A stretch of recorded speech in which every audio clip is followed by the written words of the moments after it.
तो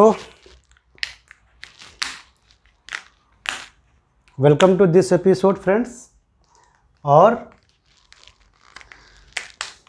हम बढ़ते हैं आगे। ठीक है, कौन सा पेन सही है? देखो होता क्या है रियल में नहीं, मतलब थोड़ा बेसिक आइडिया दे रहा हूँ, क्योंकि रियल न्यूक्लियर फिजिक्स बहुत वास्ट चीज़ है। ठीक है, उसके अंदर बहुत गहराइयाँ हैं। आपको थोड़ा बता देता हूँ, हालांकि इसकी भी आपको विशेष एग्ज़ाम के तौर पर ज़रूरत नहीं है, लेकिन आपको पता होना चाहिए, हल्का फुल्का बताता हूँ। क्या होता है जब यूरेनियम 235 के न्यूक्लियस में एक न्यूट्रॉन इंटर करता है, एक थर्मल न्यूट्रॉन, तो बन जाता है थोड़ी देर के लिए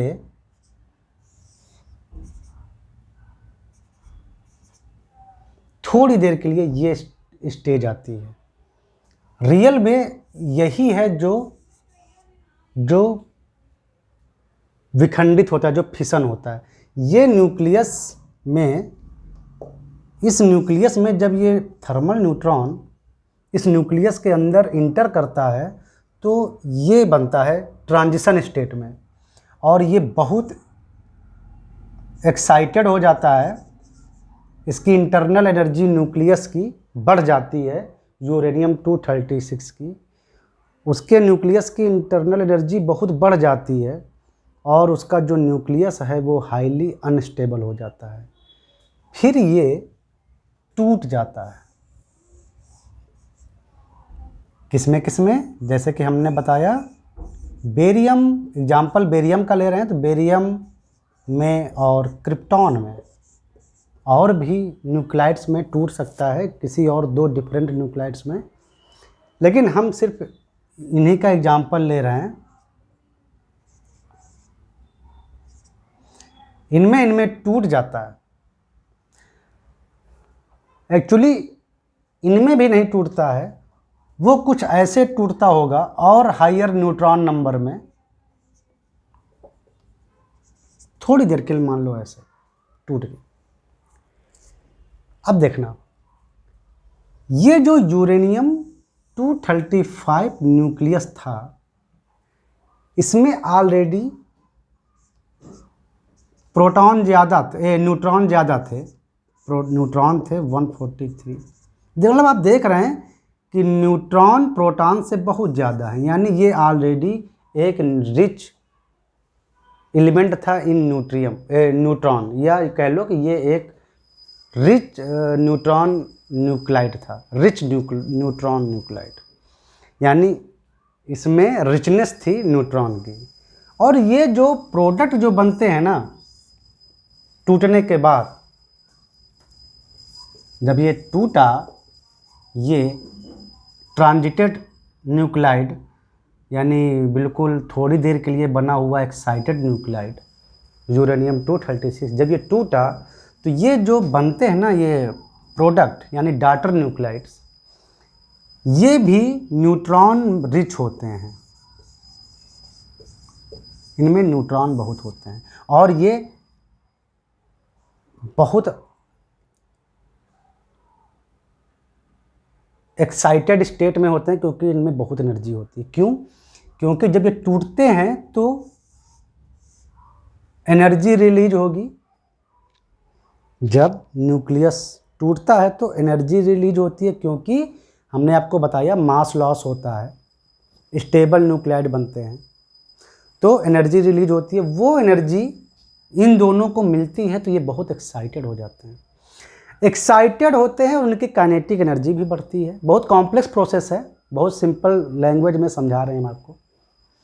बहुत ही कॉम्प्लेक्स प्रोसेस है। एनर्जी का डिवाइडेशन न्यूक्लियर रिएक्शन में बहुत मतलब कॉम्प्लेक्स प्रोसेस है।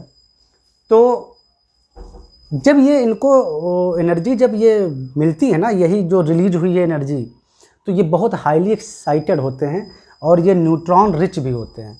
तो तुरंत ही ये कुछ न्यूट्रॉन बाहर फेंक देते हैं, थोड़ी स्टेबिलिटी ताकि आ जाए, तो तुरंत ही हाई एनर्जी न्यूट्रॉन बाहर फेंक देते हैं। हाई एनर्जी न्यूट्रॉन बाहर फेंक देते हैं, वही जो हमने 03N1 लिखा था ये हाई एनर्जी न्यूट्रॉन है जो तुरंत फेंकते हैं वो। फिर धीरे से इनका जो नंबर है वो डिक्रीज हो जाता है, मास नंबर, क्योंकि न्यूट्रॉन तुरंत निकल गए। लेकिन अभी भी ये बहुत एक्साइटेड स्टेट में है, अभी भी ये बहुत एक्साइटेड स्टेट में है। इनका न्यूक्लियाइड जो न्यूक्लियस है इनके बहुत एक्साइटेड स्टेट में है, और इनके पास काइनेटिक एनर्जी भी बहुत ज़्यादा आ गई, क्योंकि वो एनर्जी इनको मिल जाती है जो रिलीज हुई, बहुत बड़ी एनर्जी निकलती है, उसमें से बहुत बड़ा हिस्सा ये काइनेटिक एनर्जी के रूप में गेन करते हैं। फिर क्या होता है, जब ये न्यूट्रॉन निकाल रहे होते हैं और जब थोड़ा थोड़ा जब डी एक्साइटमेंट में आते हैं ना, तो ये गामा एनर्जी निकालते हैं, गामा फोटॉन्स। ये गामा फोटॉन्स निकालते हैं, जो कि हम बता चुके हैं गामा फोटॉन कब निकलता है, जब कोई न्यूक्लियस एक्साइटेड स्टेट से थोड़ा ग्राउंड स्टेट की ओर आना शुरू करता है। यानी उसके अंदर कुछ प्रोटॉन न्यूट्रॉन जब ग्राउंड स्टेट की ओर आते हैं तो बड़ा गामा फोटॉन्स निकालते हैं। ये हम आपको बता चुके थे। तो कुछ गामा फोटॉन्स भी निकलते हैं, हाई एनर्जी गामा फोटॉन्स। लेकिन ये अभी भी न्यूट्रॉन रिच रहते हैं काफ़ी। ये हाई काइनेटिक एनर्जी वाले न्यूक्लाइड्स अभी भी इनमें काफ़ी न्यूट्रॉन रिचनेस है, और ये रेडियो एक्टिव होते हैं। क्या होते हैं? ये रेडियो एक्टिव हैं, क्योंकि ये अनस्टेबल हैं, ये रेडियो एक्टिव हैं। फिर भी ये प्रेजेंट में इनकी जो बाइंडिंग एनर्जी है ये इस पेरेंट न्यूक्लाइड से ज़्यादा ही है, तभी एनर्जी रिलीज हुई। अब इसके आगे की पिक्चर भी देखते हैं क्या होता है। तो जैसे आप समझो कि ये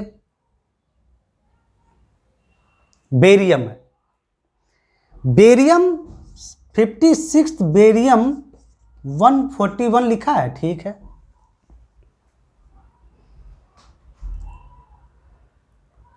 ये न्यूट्रॉन में रिच हैं, तो ये भी, और रेडियो एक्टिव हैं, तो ये तो हो गई, मतलब एक रिएक्शन हो गई आपकी। लेकिन इसके आगे भी पिक्चर चलती है। पिक्चर ये चलती है कि ये दोनों रेडियो एक्टिव हैं, तो ये भी चाहते हैं कि थोड़ा स्टेबिलिटी है, थोड़ी और स्टेबिलिटी है। तो इन सब के बाद भी आगे कुछ होता रहता है, ठीक है, क्योंकि रेडियो एक्टिव एलिमेंट चाहता है कि वो स्टेबल बन जाए। तो जैसे मैं एग्जांपल लेता हूं, जैसे बेरियम का। बेरियम एक रेडियो एक्टिव एलिमेंट है, जो कि ये वाला न्यूक्लाइड 56 बेरियम 141 एक रेडियो एक्टिव एलिमेंट है, या कह लो कि अनस्टेबल एलिमेंट है, इन न्यूट्रॉन रिच एलिमेंट है। ये क्या करता है, ये अपने न्यूट्रॉन के नंबर को घटाने का प्रयास करता है। न्यूट्रॉन नंबर कैसे घटेगा? बिना मास नंबर चेंज किए, क्योंकि रेडियो एक्टिव रिएक्शन या न्यूक्लियर रिएक्शन में हमने पढ़ा था conservation of charge and conservation of number of nuclide, यानी टोटल मास नंबर। तो मास नंबर तो वो पूरी रिएक्शन में सेम रहेगा, तो कुछ ऐसा करता है कि जिससे इसमें न्यूट्रॉन कम हो जाए लेकिन न्यूक्लियंस का नंबर ना बदले, तो जस्ट कन्वर्जन करता है, यानी न्यूट्रॉन से प्रोटॉन में चेंज होता है। लेकिन हम जानते हैं जब न्यूट्रॉन प्रोटॉन में चेंज होता है तो 1 बीटा इलेक्ट्रॉन निकलता है और न्यूट्रिनो भी निकलता है। ये हम बीटा इमिशन में पढ़ चुके हैं। तो ये बेरियम ना धीरे धीरे आगे की ओर बढ़ना शुरू होता है कि ये धीरे से नॉन रेडियो एक्टिव, या कह सकते हो, या स्टेबल न्यूक्ली में बदल जाए। तो ये बेरियम लैंथनम में बदलेगा, एक बीटा का इमिशन करके एक बीटा पार्टिकल निकालेगा, और ये लैंथनम में बदल गया। और ये लैंथनम एक और बीटा पार्टिकल का इमिशन करेगा, और ये सीरियम में बदल जाएगा।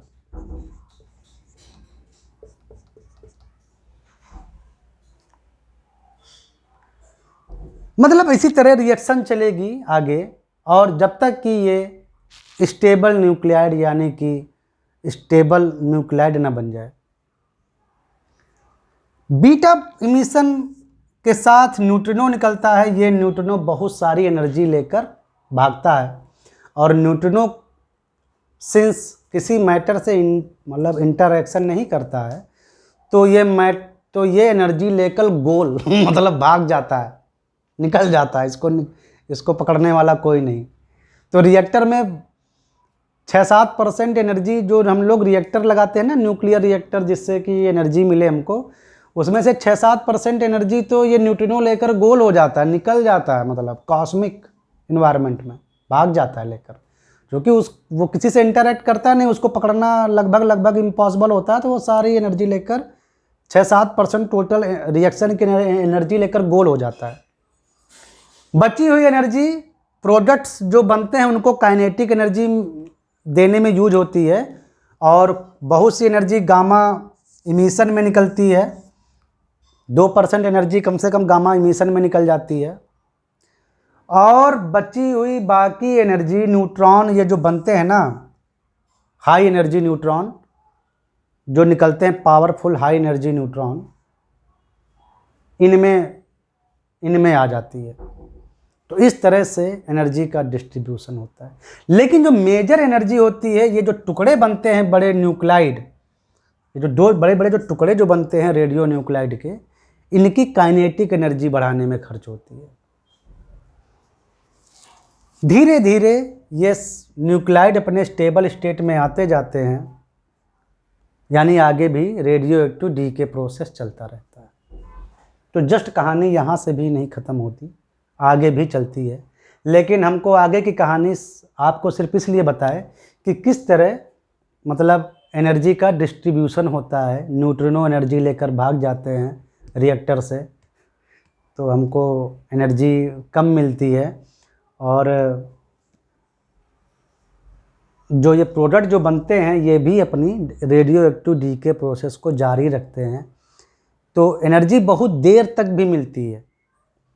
मतलब किसी रिएक्टर को अगर आप बंद कर दो, तुरंत उसकी रिएक्शन को आप बंद कर दो, जैसे मान लो किसी हम न्यूक्लियर रिएक्शन को बंद कर देते हैं, तो बंद होने के बाद उसकी एनर्जी मतलब तुरंत नहीं कि उसकी एनर्जी जीरो हो गई, उसकी एनर्जी बहुत देर में जीरो होती है, क्योंकि वो बाद में रेडियो एक्टिव डीके भी शुरू होता है उनमें, जिससे कि डीके हीट पैदा होती है। तो ये एक स्मॉल पिक्चर था कि उस रिएक्शन के बाद, इस रिएक्शन के बाद आगे भी ये ड्रामा चलता है। ठीक है, समझ में आया कि नहीं आया कि फोटॉन्स न्यूट्रॉन्स कैसे निकलते हैं और आगे भी क्या क्या होता है, ये सब हमने आपको इसमें बताया। समझ में आया? चलो मिलते हैं नेक्स्ट एपिसोड में, जहां हम एनर्जी कैलकुलेट करेंगे। न्यूक्लियर फिशन रिएक्शन जो हमने कराई है, न्यूक्लियर फिशन रिएक्शन, इसकी एनर्जी कैलकुलेट करेंगे। पहले एक रफ एनर्जी कैलकुलेट करेंगे, तो अंदाज़ा लगाएंगे कि कितनी एनर्जी एक्चुअली अमूमन प्रोड्यूस होती है वन फिशन से। फिर हम एग्जैक्ट निकालेंगे। ठीक है, चलो मिलते हैं नेक्स्ट एपिसोड में।